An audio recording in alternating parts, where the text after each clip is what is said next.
Hello, everyone, and welcome back to the Job Search Reality Series. I'm Philip Todd Brooks, also known as Todd Brooks from Athens, Georgia. Today is day 10 of 31 days of Job Search Reality, and we're talking about one of those interview questions that can make almost any job seeker uncomfortable. What are your salary expectations? You know the moment. The interview seems to be going well. You like the position. They seem interested in you. And then they ask that question. Suddenly, you're doing math in your head.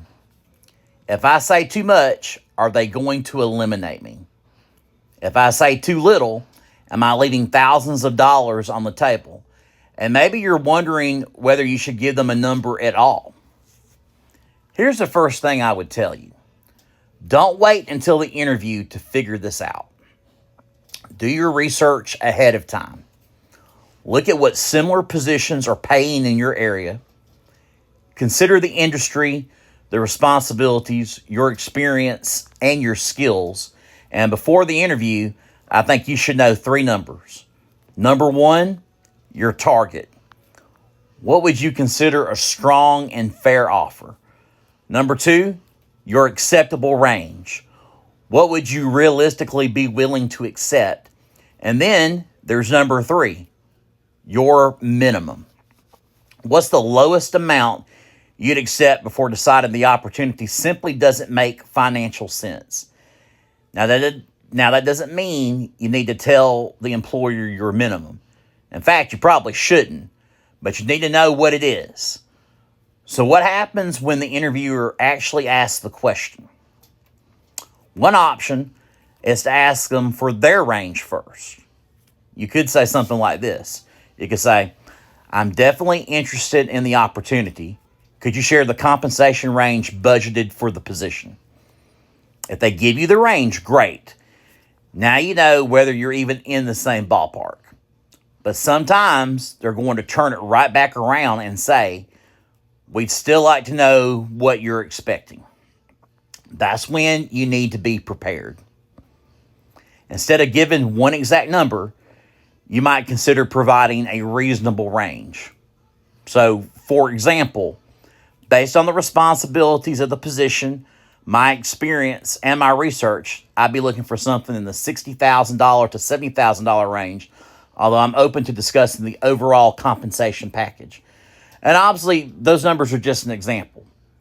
But here's something important. If you give them a range, make sure you're actually comfortable with the bottom of that range. Because if you say $60,000 to $70,000, don't be shocked if the employer hears $60,000. They only hear the lower number. There's another part of this conversation that I think job seekers sometimes overlook. Salary isn't everything. Let's say one employer offers you $60,000, another offers $65,000. At first glance, the second job looks better.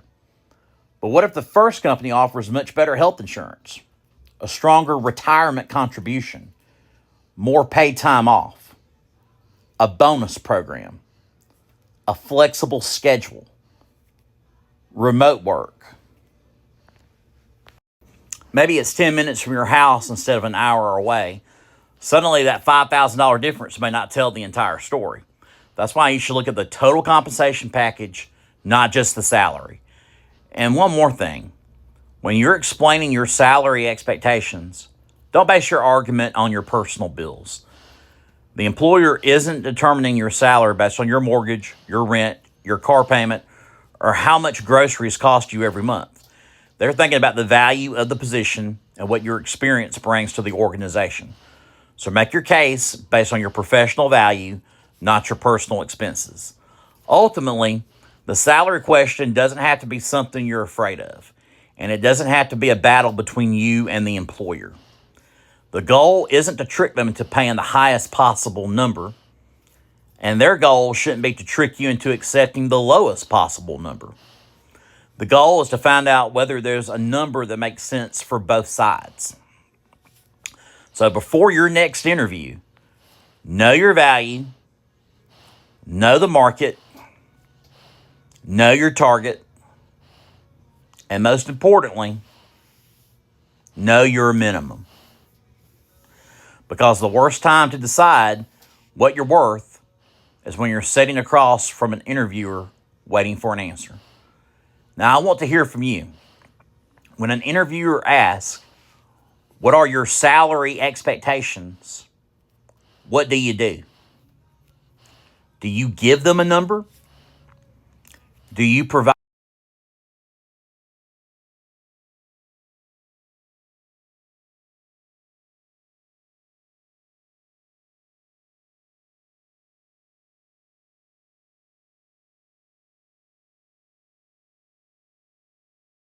Do you provide a range? Or do you ask them to reveal their range first? And recruiters and hiring managers, I'd especially like to hear from you. What's the best way you've seen a candidate handle this question? Let me know in the comments. If you're enjoying 31 Days of Job Search Reality, please like this video, subscribe to the channel, and share it with someone who's navigating today's job market. I'm Philip Todd Brooks, also known as Todd Brooks from Athens, Georgia. And remember, real job search, real solutions, real you. Thanks for watching, and I'll see you tomorrow for day 11.